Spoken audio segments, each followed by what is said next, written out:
Wait, isn't New Zealand just a part of Australia? Do you guys have like roads and broccoli? Can I see hobbits in New Zealand? Can I drive from New Zealand to Australia just for the day?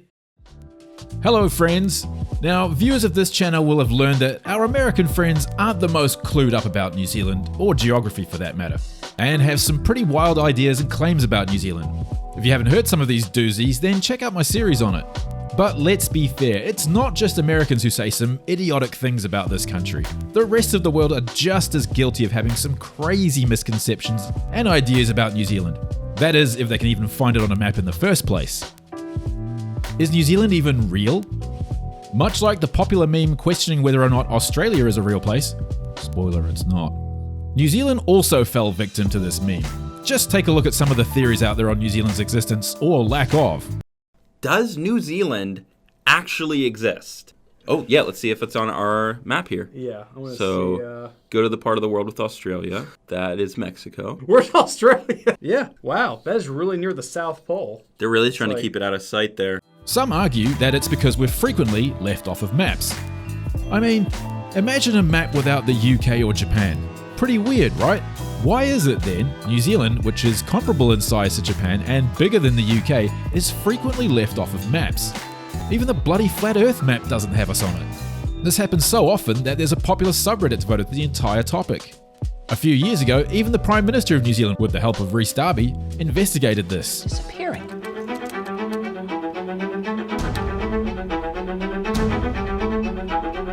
It's all over the internet.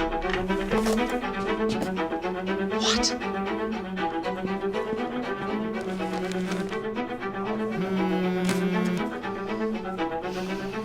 Hello, Rhys. Cindy, Your Majesty, I'll keep this brief. New Zealand is being left off world map. So, what does that mean for me then? Has my whole life been a lie?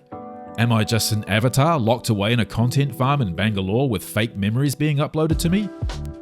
What even is life?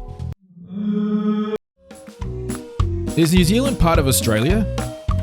Is New Zealand considered part of Australia or America? Why does it appear that they distance themselves from both countries? Additionally, why does New Zealand have its own currency instead of using the US dollar?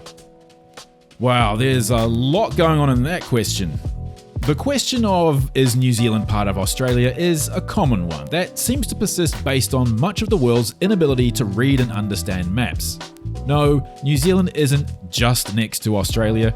It's just over 4,000 kilometers or 2,500 freedom units away at its closest point. It takes 3 hours to fly between the two countries.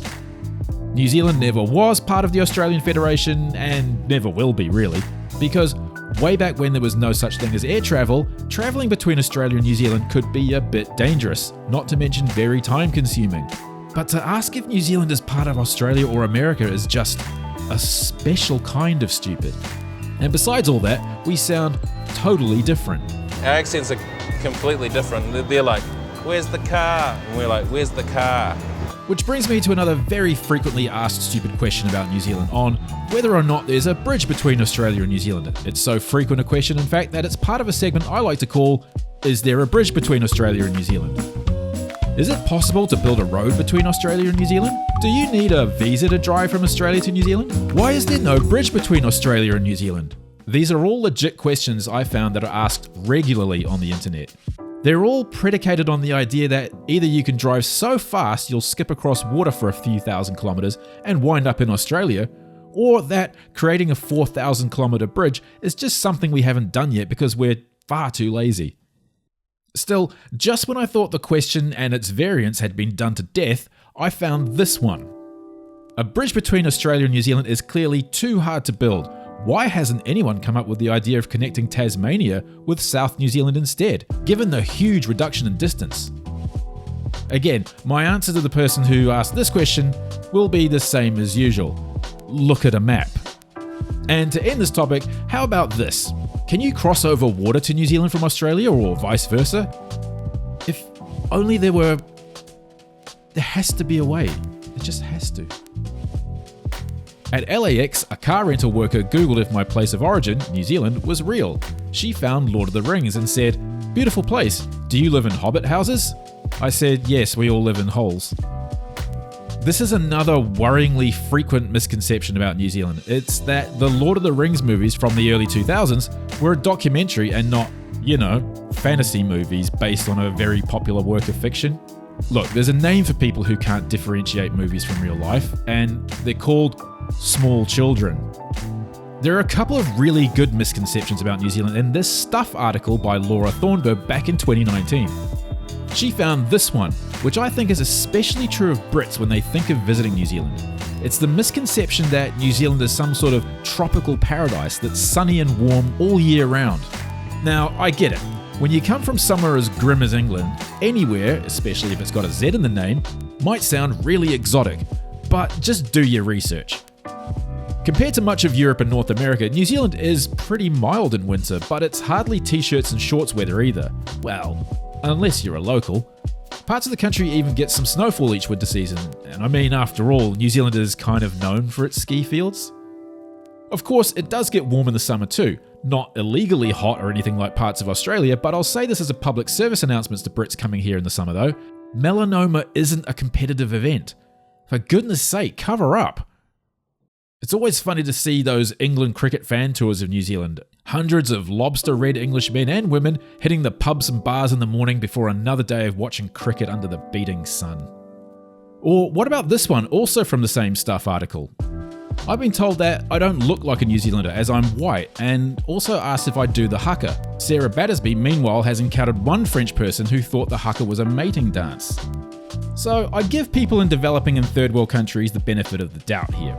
And also maybe a little bit of leeway if you're not from an English-speaking country, but if you're from a developed country like the UK or France, your knowledge of New Zealand shouldn't be that ignorant.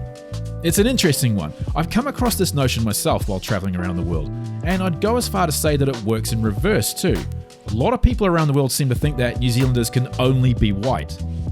I found that to be the case in Asia, where a lot of people think the term Kiwi only applies to white New Zealanders, rather than being an informal term used to describe anyone from New Zealand. This idea also commonly manifests among the British public anytime the All Blacks are playing in their neck of the woods. The fact that some of the All Blacks aren't white must mean that they're not from New Zealand, right? And therefore, New Zealand is raiding Pacific Islands for rugby talent. Sometimes they're just trolling, but sometimes it is just pure ignorance, with, dare I say, a splash of racism? Well, they say there's no such thing as a stupid question, but sometimes you just have to question that saying in itself. If you've heard a dumb question or statement about New Zealand, drop it in the comments below and we'll have a good laugh. And if you want to hear some more really crazy misconceptions about New Zealand, then check out this video.